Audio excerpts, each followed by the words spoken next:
Hello, good morning students. चलिए बेटे, हम जो है आज इकोनॉमिक्स का 9th क्लास का सेकंड चैप्टर का सेकंड पार्ट स्टार्ट कर लेते हैं। ठीक है, कि जो फर्स्ट पार्ट था बेटा, उसमें मैंने आपको जो है एक बेसिक बात बतला दी थी कि अगर हमारे देश की जनसंख्या भले ही ज़्यादा है, लेकिन अगर वो वेल एजुकेटेड है, ठीक है, वेल ट्रेंड है, प्लस में जो है अगर वो जो है हेल्थ वाइज, यानी कि अगर उसकी जो है हेल्थ वाइज जो है वो अच्छी है, उसकी हेल्थ फैसिलिटीज़ ठीक हैं, हेल्थ केयर ठीक है, तो इसका मतलब वो जनसंख्या हमारे देश के लिए जो है पॉजिटिवली हमारे देश के लिए काम में आ सकती है, हमारी कंट्री के लिए अच्छी हो सकती है। वो इस प्रकार की जो पॉपुलेशन होती है वो देश के लिए लायबिलिटी नहीं बल्कि एक एसेट के रूप में काम करती है। ठीक है, तो ये हमने जो है फर्स्ट अपनी वीडियो में ये सब बातें आपसे की थी, और उसको जो है बात को करते करते जो है उसको एग्जाम्पल सहित जो है हमने सकल और विलास का एग्जाम्पल लिया था और हमने बेसिक से वहाँ पर बात की थी। ठीक है, आज हम अपना सेकेंड जो पार्ट है वो स्टार्ट करेंगे। यहाँ से हमारा सेकेंड पार्ट स्टार्ट होगा, जनसंख्या की गुणवत्ता यानी कि क्वालिटी ऑफ पॉपुलेशन क्या रहती है बेटे, कि हमारे जो देश की जनसंख्या है, ठीक है, हमें देश की जनसंख्या के अंदर हमें क्या देखना है कि उसकी जो साक्षरता दर कितनी है, ठीक है, प्लस में जो है लिटरेसी रेट कितना है, उसके बाद जीवन प्रत्याशा यानी कि जीवन जीने के लिए उनके अंदर जो है कितनी आशा है, जीवन को जीने के लिए उनके मन में कितनी आशा है। जैसे आजकल आप बच्चे देख रहे हैं ना कि कोरोना वायरस की वजह से लोग है जीवन के प्रति काफ़ी जो है थोड़ा सा निराशा का माहौल सा बना हुआ है कि जीवन कभी भी समाप्त हो सकता है। ठीक है, तो ये ही है जीवन प्रत्याशा मीन्स कि हम जीवन के प्रति कैसी आशा रखते हैं कि हम कितना जीवन अधिकतम जो है स्वस्थ तरीके से जीवित रह सकते हैं। देश के लोग द्वारा प्राप्त कौशल निर्माण पर निर्भर करता है कि ये सब चीज़ें जो हैं देश के जो लोग जो हैं वो कितने वेल ट्रेंड हैं, इन सब चीज़ों पर जो है निर्भर करता है। ठीक है, इसके बाद देखो बेटा, निरक्षर और अस्वस्थ जनसंख्या जो है अर्थव्यवस्था पर बोझ होती है। साक्षर और स्वस्थ जनसंख्या जो है परिसंपत्तियाँ होती हैं, जैसे अभी मैं आपको स्टार्टिंग में मैंने आपको थोड़ा सा बताया। अब इसमें जो है हम शिक्षा का पॉइंट जो है उसको जो है क्लियर करेंगे। देखो, शिक्षा क्या कहती है कि अपने जीवन के आरंभिक वर्षों की शकल की शिक्षा के ने जो है बाद के वर्षों में अच्छी नौकरी और अच्छे वेतन के रूप में फल दिया। ये सब बातें जो है मैंने, देखो जो हमारा प्रीवियस जो वीडियो है 9th क्लास का, इस सेकंड चैप्टर का फर्स्ट वीडियो जो है बेटा, उसमें मैंने सकल और विलास की स्टोरी को अच्छे से जो है खूब अच्छे तरीके से मैंने आप बच्चों को समझा दिया है। तो अब जो है इसको बार बार बता करके टाइम वेस्ट नहीं करेंगे, हम थोड़ा सा आगे चलते हैं। कुल मिलाकर के बताने की बात यहाँ पर यह है कि जो सकल है वो वेल एजुकेटेड होने के लिए जो है वो समाज के विकास में सहायक हो रहा है, और दूसरी तरफ जो है विलास जो होता है वो एजुकेशन ग्रैंड नहीं कर पाया, जिसकी वजह से वो पिछड़ गया, पीछे रह गया। ठीक है, इसके बाद देखो बेटा, यहाँ पर जो है ये एक भारत में जो है साक्षरता दर लिटरेसी रेट दिखाई गई है इंडिया के अंदर। ये एक बार ग्राफ बनाया गया है, उसके थ्रू बताया गया है 1951, 61, 71, 81, 91 और 2001। यहाँ पर जो है इस तरीके से दिए गए हैं अलग अलग ईयर, और इधर जो है लिटरेसी रेट दिया गया है कि कितनी परसेंट जो है लिटरेसी रेट रही है। अगर हम बात करें 1951 की, तो here we can see only 18% जो है हमारे पास जो है लिटरेसी रेट रहा है, जबकि जो धीरे धीरे करके ये बढ़ता गया है। ये नाउ 2001 का जो है लिटरेसी रेट रहा, यानी कि साक्षरता दर रही बेटा 65%। ठीक है, इसमें फिर 3 कलर दे रखे हैं, आप बच्चे देख रहे हैं ना, 3 कलर दे रखे हैं एक एक बार में। देखो, ये एक जो है फॉर मैन, ये एक जो है विमेन के लिए, एक मैन के लिए। ठीक है, और उसके बाद जो है ये टोटल जो है महिलाओं के लिए। सबसे पहले देखो ये हो गया, जैसे आप सॉरी इधर देख सकते हैं, इसके लिए आप इधर से समझ सकते हैं। देखो बेटा, ये दिखा रखा है कि जो ब्लू कलर है वो सभी ओवरऑल व्यक्ति के पुरुष हों चाहे वो महिलाएं हों, सबकी मिला करके। ठीक है, रेड कलर की जो है पुरुष वाली है, और जो पर्पल कलर, ये सॉरी जो ये ग्रीन सा कलर दे रखा है पैरेट ग्रीन कलर, ये स्पेशली फॉर लेडीज़ यानी कि महिलाओं के लिए है, विमेन के लिए है। ठीक है, तो इसमें आप बेटा 1 बाय 1 जो है हर ग्राफ को देख करके आराम से जो है समझ सकते हो कि किस तरीके से डे बाय डे है जो ग्राफ इंक्रीज़ हुआ है। सभी ओवरऑल एजुकेशन का भी, ओवरऑल लिटरेसी रेट भी बढ़ी है। ठीक है, हर बार, लेकिन आप देख सकते हैं कि पुरुषों की लिटरेसी रेट जो है मैक्सिमम टाइम तेज़ी से बढ़ी है महिलाओं की अपेक्षा। ठीक है, विमेंस जो है उनकी एजुकेशन लेवल इतना नहीं बढ़ा है। ठीक है, तो ये जो है समाज में देखा जाता है कि महिलाएं जो हैं उनके एजुकेशन की तरफ ध्यान कम दिया जाता है बजाय पुरुष वर्ग की। ठीक है, तो ये यहाँ पर दिखलाया गया है। उसके अलावा देखो, शिक्षा में सार्वजनिक पहुँच देखो राष्ट्रीय आय और सांस्कृतिक समृद्धि में वृद्धि करती है। अगर जो है एजुकेटेड होंगे लोग तो वो क्या करते हैं बेटा, राष्ट्रीय आय को, जो हमारी नेशनल इनकम है उसको बढ़ाने में मदद करते हैं, सांस्कृतिक समृद्धि में वृद्धि करते हैं, और प्रशासन की जो कार्य क्षमता होती है, यानी कि जो हमारा एडमिनिस्ट्रेटिव जो डिपार्टमेंट है, जो हमारा एडमिनिस्ट्रेटिव वर्क है, वो भी क्या होता है, वो भी बढ़ता है, उसका भी काम करने का तरीका, उसको में भी काम करने से का जो है सिस्टम जो है वो बढ़ता है। ठीक है। प्राथमिक शिक्षा में सार्वजनिक पहुंच, प्राथमिक शिक्षा में सार्वजनिक पहुंच, इसका मीनिंग क्या होता है बेटा, प्राथमिक शिक्षा होती है यानी कि elementary education, at least 5th class तक जो है सभी लोग जो है शिक्षा ग्रहण करें। ठीक है। सार्वजनिक पहुंच यानी कि सब लोगों की पहुंच होनी चाहिए। धारण करना यानी कि उस शिक्षा को जो है कंटिन्यू करना और गुणवत्ता प्रदान करने का प्रावधान किया गया है। तो सरकार ने जो है ये कोशिश की है कि एटलीस्ट जो हमारी प्राइमरी एजुकेशन है उसकी एफिशिएंसी को बढ़ाया जाए, लोगों को जो है प्राइमरी एजुकेशन जो है प्रदान की जाए, ज़्यादा से ज़्यादा लोग जो हैं वो पढ़ें और देश के विकास में सहायक हों। इसके लिए बहुत सारे प्रोविज़न्स जो हैं वो गवर्नमेंट के द्वारा किए गए हैं। ठीक है। तो अब कौन कौन से गवर्नमेंट जो है प्रोविज़न्स किए गए हैं, आगे इसके बारे में बात आएगी। देखो, अगर हम बात करते हैं कि यहाँ पर जो है लड़कियों की, तो देखो लड़कियों पर विशेष जोर दिया गया है। प्रत्येक ज़िले में नवोदय विद्यालय जैसे प्रगति निर्धारक विद्यालयों की स्थापना की गई है। नवोदय विद्यालय जो है स्पेशली एक जो अलग तरीके के स्कूल्स की चेन में जो है इसका नाम आता है। ये एक अलग तरीके के स्कूल होते हैं नवोदय, ये बेसिकली ये सरकारी ही होते हैं, लेकिन यहाँ पर जो है एक रेगुलर प्रोग्रेस की तरफ बहुत ज़्यादा ध्यान दिया जाता है कि वहाँ पर जो पढ़ाई का तरीका है इस तरीके से होता है कि कोई भी विद्यार्थी जो वहाँ से पढ़ता है तो वो अपनी एक अलग तरीके का डेवलपमेंट उसका होता है बेटा। ठीक है। बड़ी संख्या में हाई स्कूल के विद्यार्थियों को ज्ञान और कौशल से संबंधित व्यवसाय उपलब्ध कराने के लिए व्यावसायिक शाखाएं, जो आपने जो वोकेशनल जो आपने कोर्सेज सुना होगा IIT वगैरह के बारे में, ठीक है, ITI के बारे में, सॉरी IIT नहीं, ITI के बारे में जो छोटी शाखाएं होती हैं, व्यावसायिक शाखाएं, उनके बारे में आपने ज़रूर सुना होगा। ITI के बारे में ये इस तरीके की शाखाएं होती हैं जहाँ पे बहुत सारे स्टूडेंट्स पढ़ते हैं और जो प्रोफेशनल एजुकेशन है स्पेशली, जिसको वो आगे फ्यूचर में व्यवसाय के रूप में उसको कन्वर्ट करके और लाभ अर्जित कर सकते हैं, अपनी आय अर्जित कर सकते हैं, उन कोर्सेज़ में वो एनरोल होते हैं। तो ये गवर्नमेंट की पॉलिसी है। ठीक है। ITI टाइप्स ये जो है अलग अलग ब्रांचेस खोली गई हैं जिसमें बच्चे अपने आप को एनरोल करते हैं। उसके बाद ये शिक्षा पर योजना परिव्यय मतलब खर्च के योजना, जो शिक्षा है, जो हम पंचवर्षीय योजना बनाते हैं, जो हमने पहली हमारी पंचवर्षीय योजना बनाई गई थी 1952 में, तो उसमें जो है हमने पहली पंचवर्षीय योजना में जो है शिक्षा पर कितना पैसा खर्च किया था। तो पहली पंचवर्षीय योजना पर जो है बेटा शिक्षा पर जो है 151 करोड़ रुपए खर्च किए गए थे, जो कि अभी 10th अगर हम योजना के साथ उसको कंपेयर करें, 10वीं पंचवर्षीय योजना के साथ उसको कंपेयर करें, तो जो है 10वीं पंचवर्षीय योजना में 43,825 करोड़ रुपए खर्च हुए हैं। ठीक है। सकल घरेलू उत्पाद के इसमें जो है प्रतिशत के रूप में शिक्षा पर व्यय जो है वो काफ़ी पहले से 1951 से 52 के में जो है 0.64% ही रहता था। फिर वो 2002 से लेकर के 3 में जो बढ़कर 3.98% हो गया है। इससे साक्षरता दर 1951 के 18% से बढ़कर के नाउ 2001 में 65% हो गई है। तो ये इस तरीके के देखने में चीज़ें जो है आपको छोटी लग सकती हैं, लेकिन it is important for 1 marks. ठीक है। तो इस बार जो है ये क्वेश्चन एग्ज़ाम में आया हुआ था कि 2001 में जो है साक्षरता दर क्या थी, तो 2001 में साक्षरता दर थी 65%।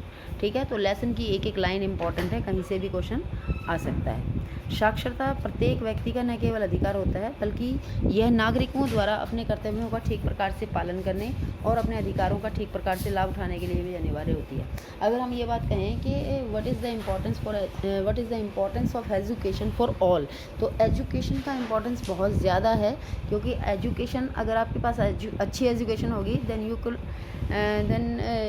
जो है आप अपने जो राइट्स हैं, अपनी ड्यूटीज़ हैं, उनको अच्छे से फुलफ़िल कर सकते हैं। ठीक है।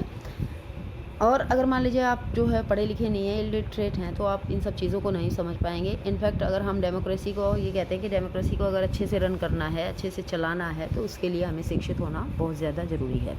तथापि जनसंख्या के विभिन्न भागों के बीच व्यापक अंतर पाया जाता है। जनसंख्या के विभिन्न भागों का मतलब क्या है बेटे, अगर हम पुरुषों की महिलाओं से और जो है तुलना करें, ठीक है, तो महिलाएं जो है पुरुषों की अपेक्षा कम शिक्षित होती हैं, तो वहाँ पर 50% का जो है अंतर है। अगर हम ग्रामीण और नगरीय क्षेत्रों की तुलना करें, ठीक है, अगर हम रूरल एरियाज़ की जो है सिटीज़ के साथ कंपेयर करते हैं, तो वहाँ पर भी 50% का अंतर आता है। और अगर हम जो है कुछ स्पेसिफिक ऐसे हमारे रीजन्स हैं, ठीक है, कुछ ऐसे क्षेत्र हैं जहाँ पर एजुकेशन पर काफ़ी अच्छा ध्यान दिया गया है। फॉर एग्ज़ाम्पल केरला में लिटरेसी रेट जो है वो 96% रहता है, जबकि मध्य प्रदेश के अंदर, एमपी के अंदर जो है ये सिर्फ जो है 30% से भी नीचे है। ठीक है, तो जो हमारे प्राइमरी स्कूल्स हैं, प्राइमरी स्कूल्स की जो प्रणाली है, यानी कि जो हमने प्राथमिक स्कूल खोलने का हमने ये सोचा है कि होना चाहिए, तो वो गाँव में ज़्यादा से ज़्यादा फैली हुई है। जो हमारी प्राथमिक स्कूल प्रणाली है वो गाँव में ज़्यादा से ज़्यादा फैली हुई है। 5 लाख से भी ज़्यादा गांव में जो है हमारी प्राथमिक शिक्षा स्कूल प्रणाली फैली हुई है। किंतु अगर हम इस पर ध्यान दें सही तरीके से बेटा, तो ये बहुत ही दुर्भाग्यवश बात है कि स्कूल शिक्षा के इस विस्तार को जो है शिक्षा के निम्न स्तर और पढ़ाई बीच में छोड़ने की उच्च दर ने कमज़ोर बना दिया है। ठीक है, इसका मतलब क्या है कि जो वहाँ पर जो शिक्षा दी जाती है उसका स्तर तो निम्न होता ही है, स्टेटस तो उसका लेवल तो कम है ही पढ़ाई का, प्लस में जो बच्चे बीच बीच में छोड़ के भाग जाते हैं, तो वो उसकी वजह से जो ये स्कीम्स हैं ये और भी ज़्यादा बुरे तरीके से इनका जो है ख़राब काम हो रहा है। ठीक है, अभी इसको जो है इन स्कीम्स को अच्छे से जो है पूरा करने के लिए गवर्नमेंट ने कुछ खास रूल्स बनाए, जैसे 16 to 14 ईयर्स तक के बच्चों के लिए जो है स्पेशली ये रूल बनाया गया कि उनको जो है अनिवार्य शिक्षा के रूप में उनको शिक्षा दी जानी चाहिए। 6 से 14 वर्ष के बच्चों को शिक्षा के लिए ज़रूरी जाना है। ठीक है, प्राथमिक शिक्षा उनको प्रदान करने के लिए उनको जो है 2010 में ये रूल बनाया गया था। ठीक है, उसके अलावा सर्व शिक्षा अभियान चलाया गया है। सर्व शिक्षा अभियान जो है ये 2001 में स्टार्ट किया गया था गवर्नमेंट के द्वारा, जिसमें जो है कोई भी व्यक्ति, चाहे वो किसी भी उम्र का है, किसी भी एज का है, अगर वो पढ़ना चाहता है तो उसको जो है प्रौढ़ शिक्षा केंद्रों के माध्यम से उसको बेटे शिक्षित किया जाएगा। ठीक है, तो ये सब चीज़ें जो हैं सर्व शिक्षा अभियान चलाया गया कि अलग से जो है उनके लिए शिक्षा का प्रावधान किया गया, प्रोविज़न किया गया। जो अलग अलग हमारे स्टेट हैं, ठीक है, वहाँ पर जो लोकल गवर्नमेंट है या फिर हमारी सेंट्रल गवर्नमेंट है, इस तरीके से वहाँ पर भी जो है इन शिक्षा के ऊपर पूरा ध्यान दिया गया है। अलग अलग प्रोग्राम्स, अलग अलग जो है कार्यक्रम चलाए गए हैं। जैसे यहाँ पर बता रखा है देखो कि प्राथमिक शिक्षा सार्वभौमिक लक्ष्य है, इसके लिए ये स्टार्ट किया गया है। इसके अलावा देखो यहाँ पर प्राथमिक शिक्षा में नामांकन बढ़ाने के लिए, ये आपको पता होना चाहिए, प्राथमिक शिक्षा यानी कि अगर हम एलिमेंट्री एजुकेशन बच्चों को, प्राइमरी एजुकेशन बच्चों को देना चाहते हैं, बेसिक एजुकेशन यानी कि 5th तक की एजुकेशन की बात कर रहे हैं हम, बिल्कुल, तो 1st to 5th तक की एजुकेशन की बात कर रहे हैं। अगर हम उस एजुकेशन को बच्चों को देना चाहते हैं तो उसके लिए हमने एक सेतु पाठ्यक्रम, ये एक प्रोग्राम है, एक स्कूल लोटो शिविर ये प्रोग्राम है। ठीक है, ये स्टार्ट किए हैं। इसके अलावा आप बच्चों ने दोपहर के भोजन की योजना, ये कार्यक्रम, इसके बारे में ज़रूर सुना होगा, जिसको हम इंग्लिश में मिड डे मील योजना कहते हैं। ठीक है, मिड डे मील योजना के बारे में ज़रूर सुना होगा आप बच्चों ने।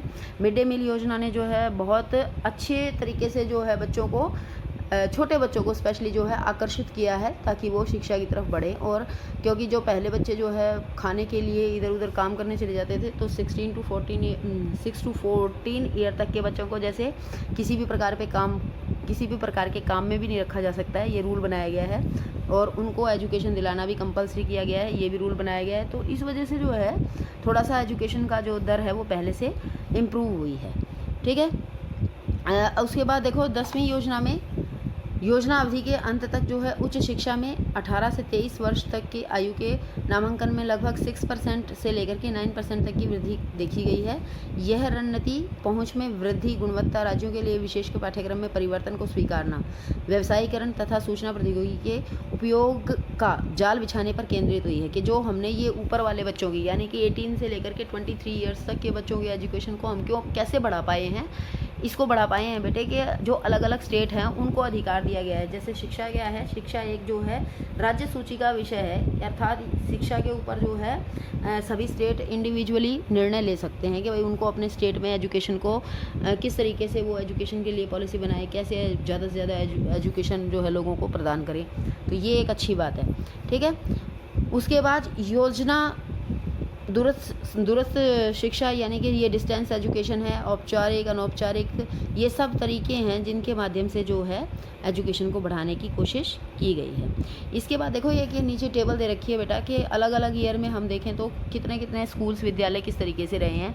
1950 to 51 के अगर टाइम में देखें तो यहाँ पर जो है महाविद्यालयों की, यानी कि कॉलेज कितने थे, 750 थे, और यूनिवर्सिटीज़ कितनी थी, केवल 30 थी, और स्टूडेंट्स कितने थे, 2,63,000 स्टूडेंट थे। जबकि जो लेक्चरर्स थे या टीचर्स थे वो थे 24,000, ठीक है, जो कि ये 1950 से 1951 का डाटा है। उसके बाद आगे जो है पूरा टेबल आप जो है उसको लर्न नहीं करेंगे, पूरा टेबल को अगर आप पढ़ेंगे तो आप पूरे टेबल को देख पाएंगे कि जिस ईयर टू ईयर जो है इसमें इम्प्रूव हुआ है, ठीक है। 1998 टू 99 में जो है यहाँ पर अगर कॉलेजेस की संख्या देखें तो 11,000 जो है 89 पहुँच गई है, और विश्वविद्यालय जो हैं यानी कि यूनिवर्सिटीज़ जो हैं वो 238 हो गई हैं।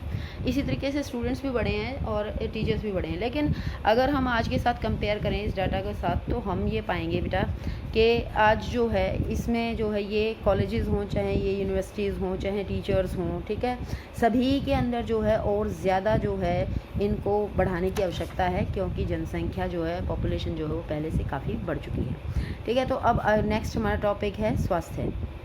स्वास्थ्य जो है वो बहुत ही इम्पॉर्टेंट, जो हमारे एक यूँ कह सकते हैं एक हमारे जीवन का सबसे इम्पॉर्टेंट पहलू है। अगर आप स्वस्थ हैं तभी आप किसी भी प्रकार की कोई भी आपकी योजना है, कोई भी आप प्लानिंग है उस पर जो है वर्कआउट कर सकते हैं। अगर आप स्वस्थ नहीं हैं देन आप किसी भी प्रकार का कोई भी काम नहीं कर सकते हैं, ठीक है। देश की बहुत बड़ी जनसंख्या होना बुरी बात नहीं है, लेकिन उसका अस्वस्थ होना या उसका बीमार होना निश्चित रूप से जो है ये जनसंख्या, बड़ी जनसंख्या का एक नेगेटिव एस्पेक्ट हो सकता है। जैसे अभी आप देख रहे हैं कि कोरोना वायरस में जितनी बड़ी जनसंख्या है देशों की, या किसी भी देश की कम जनसंख्या है, तो सभी को जो है अपनी जनसंख्या के ऊपर जो है उसको जनसंख्या को बचाने का सबसे ज़्यादा इम्पोर्टेंट रोल होता है, सबसे ज़्यादा इम्पोर्टेंट माना जाता है कि जनसंख्या को बचाओ।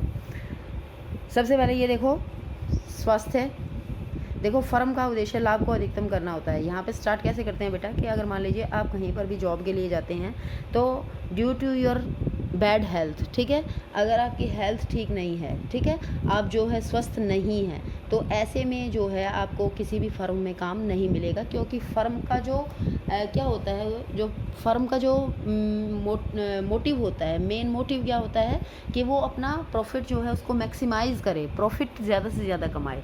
लेकिन अगर वो हेल्थी वर्कर्स की बजाय जो है वो बीमार वर्कर्स को जो है, अनहेल्दी वर्कर्स को जो है अपने यहाँ पर नौकरी पर रख लेंगे तो निश्चित रूप से वो वर्कर जो है बार बार छुट्टियां लेते रहेंगे और काम ढंग से कर नहीं पाएंगे, और ऐसी स्थिति में सारे रिसोर्सेज जो हैं उनका दुरुपयोग हो जाएगा, वो बर्बाद हो जाएंगे। तो कुल मिलाकर के किसी व्यक्ति का स्वास्थ्य है उसे अपनी क्षमता को प्राप्त करने और बीमारियों से लड़ने की ताकत देता है। अस्वस्थ लोग जो होते हैं वो किसी संगठन के लिए बोझ बन जाते हैं, ठीक है। वास्तव में इसको आप अंडरलाइन कर लीजिए, वास्तव में स्वास्थ्य अपना कल्याण करने का एक अपरिहार्य आधार है। समझ गए आप बात? अगर आप स्वस्थ हैं, अगर आप हेल्दी हैं, then you should improve your life, then you could improve your life, ठीक है। अगर आप अपना जो है अपना जीवन का स्तर उठा सकते हैं, अपना स्टेटस अच्छा कर सकते हैं, अदरवाइज़ ये बहुत ही इम्पॉसिबल हो सकता है आपके लिए। तो इसलिए जो है जनसंख्या की स्थिति को, स्वास्थ्य की स्थिति को सुधारना देश के लिए बहुत ज़रूरी होता है। हमारी और राष्ट्रीय नीति का जो मेन लक्ष्य है वो है जनसंख्या को अल्प सुविधा प्राप्त वर्गों पर विशेष ध्यान देना चाहिए और स्वास्थ्य सेवाएं उनको उपलब्ध कराई जानी चाहिए, ठीक है। परिवार कल्याण और पौष्टिक सेवा, पौष्टिक सेवा मीन्स क्या होता है बेटा? पौष्टिक सेवा का मतलब होता है कि उनको फूड फैसिलिटीज़ भी इस तरीके की प्रोवाइड करवाई जाएँ जिससे कि वो हेल्थी रह सकें, ठीक है, उनका जो है वो स्वस्थ रह सकें।